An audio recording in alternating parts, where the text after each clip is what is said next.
तब सुनिए पुरुषोत्तम मास का 9वां अध्याय। सूत जी कहने लगे, इसके बाद नारद जी विस्मय युक्त हो मेधावी ऋषि की कन्या का वृत्तांत पूछने लगे। नारद जी ने पूछा, हे प्रभु, फिर उस ऋषि कन्या ने वन में क्या किया? क्या किसी ऋषि ने उसके साथ विवाह किया? नारायण कहने लगे, इस कन्या ने दुख के साथ अपने पिता को स्मरण करते हुए वहां आश्रम में रहकर कुछ काल व्यतीत किया। भाग्यवश एक दिन उस वन में अपनी इच्छा से विचार करके महाकोप वाले दुर्वासा मुनि आ गए।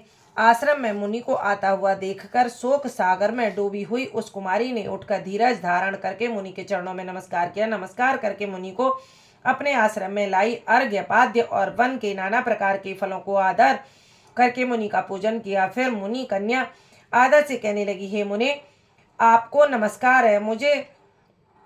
मुझ दुर्भागिनी के आश्रम में आपका कैसे आना हुआ? आपके आने से मेरे भाग्य को उदय हो गया अथवा मेरे पिता के पुण्य प्रताप से मुझको समझाने के लिए आप आए हैं? आप जैसे महात्माओं के तीर्थ रूपी पांवों के रज कण को स्पर्श कर मेरा जन्म सफल हो गया।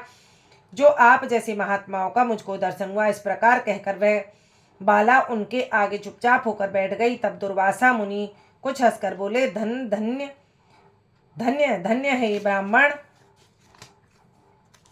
पुत्री, तुमने अपने पिता के कुल का उद्धार कर दिया है। कन्या बोली, हे मुनि, आपके वचनों को सुनकर मेरा दुख दूर हो गया।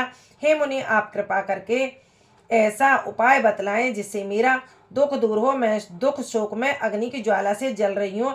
इस अग्नि को शीघ्र बुझाओ। मेरे हर्ष उपजाने वाला और कोई नहीं दिखाई देता। मुझको धैर्य देने वाला न तो मेरी माता है, न पिता, न भाई। मैं दुख पीड़ित किस प्रकार जीवन निर्वाह करूं?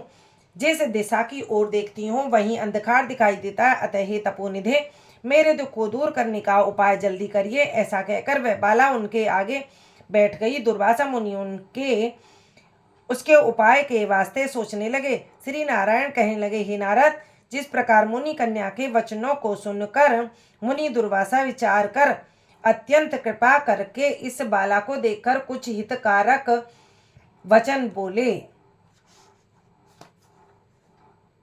इति श्री 9वां अध्याय संपूर्णम। बोलो वृंदावन बिहारी लाल की जय हो।